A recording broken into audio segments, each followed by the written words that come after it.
The shapes of molecules is a very nice topic that will help us to imagine the shapes of molecules.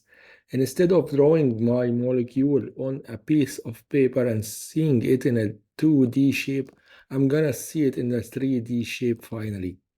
So don't be intimidated by this different name VSEPR theory, just an abbreviation of a long name, and don't worry about that now. We know that the charge of the electrons is negative. The charge of any electron is negative.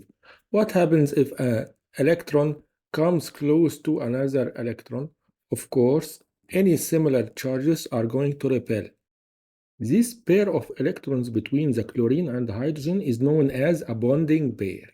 So this pair, since it's also electrons, so if it comes close to other electrons, it's going to repel them. So let's imagine there is a pair of electrons or a bonding pair between this carbon and chlorine. If this carbon is attached to another chlorine atom in the same time, this new bonding pair will also repel this bonding pair. So we have two bonding pairs now repelling each other. These two pairs will try to move far from each other as much as possible to decrease and minimize the repulsion. No, here is still not enough. Still they are close to each other, so the chlorine will even try to move more.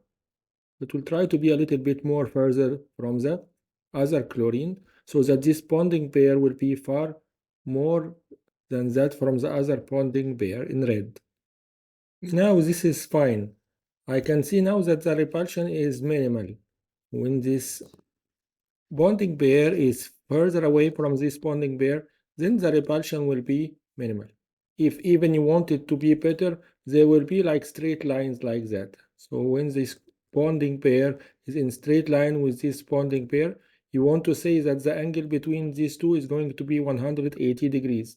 How do you know that the angle is 180 degrees? The total angle of this is 360, and if you divide it by 2, it's going to be 180.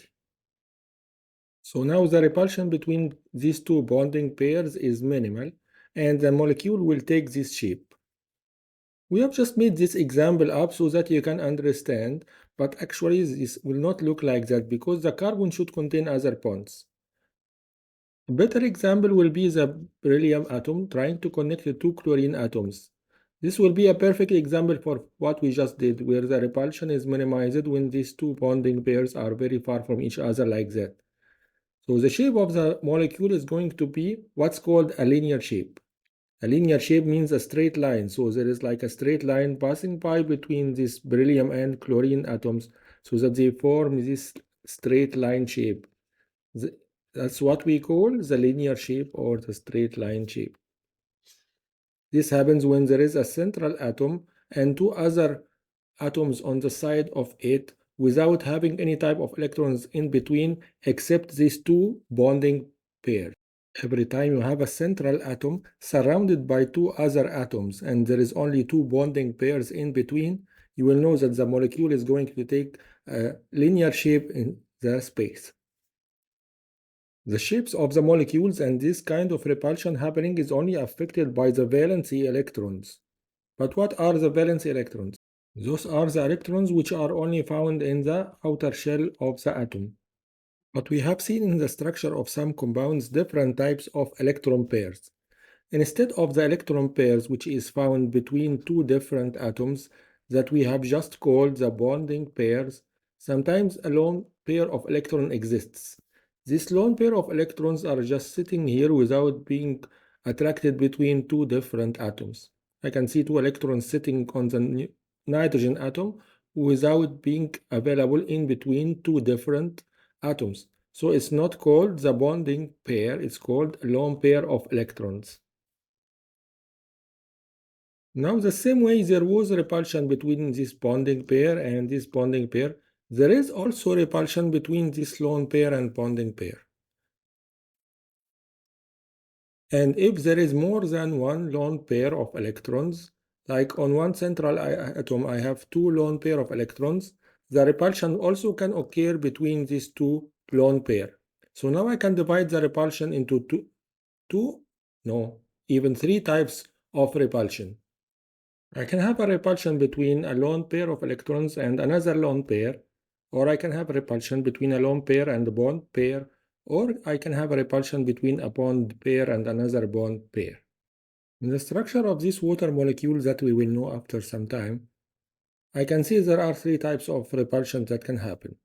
If this red one is a lone pair, so this red lone pair can repel with the other lone pair here. So we can see that this is lone pair of electrons which are not joining anything, and this is also lone pair of electrons. When these two repel with each other, we can have type 1. So type 1, there is a repulsion between a lone pair and another lone pair. What about type 2? Type 2 is where there is a repulsion between one lone pair and another bond pair. So here you can see one lone pair and one bond pair. So this is the lone pair and this is the bond pair. They are repelling each other. So this is number 2. This is the second type of repulsion. What about the third type of repulsion? The third type of repulsion is between two different bond pairs. So this is a bond pair and this is a bond pair and they are repelling each other. So this is the type number 3. So I can understand there is three types of repulsion. Number 1 is the repulsion between one lone pair and another lone pair. This is type number 1.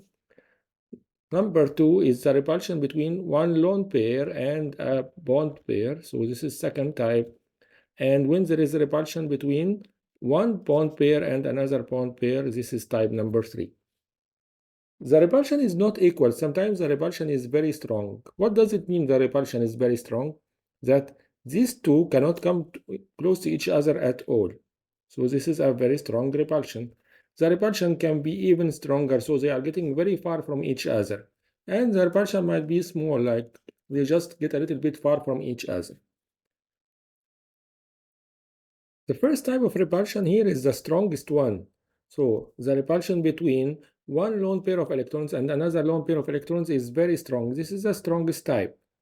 And the second type of repulsion is the repulsion between one lone pair and a bond pair. This is the second strongest type. So this is number 3.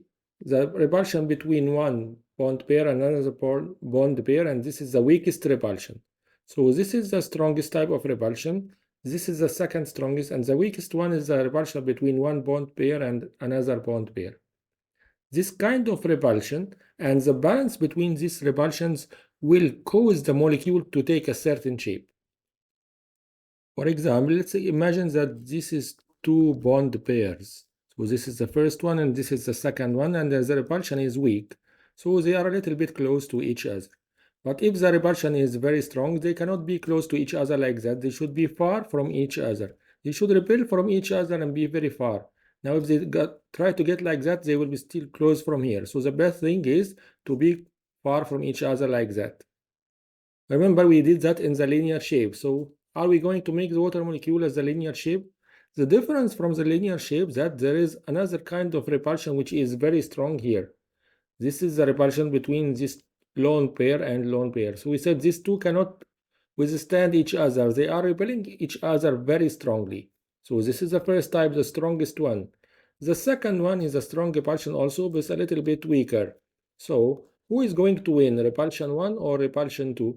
Repulsion 1 is stronger than repulsion 2. The repulsion between two lone pairs is stronger than the repulsion between the lone pair and the bond pair. So 1 is going to win over 2 and is going to push it down like that. So 1 is going to push it down like that. Wait, there is still number 3 pushing from the bottom. So this is a repulsion here between this one and this one. The green repulsion is still there, but remember that was the weakest type of repulsion between the bond pair and bond pair. So it will give up. This type of repulsion is not strong enough to withstand all this kind of repulsion coming from the top. So it will be forced to come down. You see, you are trying to push from the bottom here and from the bottom here, but you cannot take it because there is much stronger repulsion coming from the top. So these are pushing up from here and here like that. That will cause these two bonds to come down here. So they will never take this linear shape again. They will be forced to come down here like that. And the hydrogen atoms, of course, is going to come down with them like that. So it's not a linear shape anymore. It's going to take some bent shape, a V-shaped, which we call the non-linear shape. Every time there is a repulsion in which there is a central atom, and these two central atoms have two different atoms around it, but this time there is two lone pair of electrons, then this is going to make a non-linear shape. Remember to differentiate between this one from the linear one, in which there was a central atom with two different atoms around it, but there was no lone pair of electrons at that time. One more example for the linear shape is the central atom with two different atoms around it without any lone pairs is the carbon when it has two oxygens around it to form the carbon dioxide molecule. The carbon dioxide molecule, in this carbon there is no lone pairs. It has only 4 electrons which are already joined by the oxygen atoms here. Remember this very important information. Although this is double bond, is going to be treated the same way there is a single bond. So the repulsion between multiple and single bonds is treated the same way as for repulsion between single bonds. So there is a repulsion from here between these two bond pairs, which is equivalent to the repulsion from here. And since no one can win in this fight, so both of them will settle to have this straight line shape. This is the linear shape of the carbon dioxide, and the angle is going to be 180 degrees as we have explained. Another example for the nonlinear shape different from the water that we have taken is an example in which the molecule contains one sulfur and two hydrogens. The H2S is very similar to the H2O. Remember, the sulfur is from group 6 the same way like oxygen. So it has 6 electrons. Remember that we have said we are using only the valency electrons.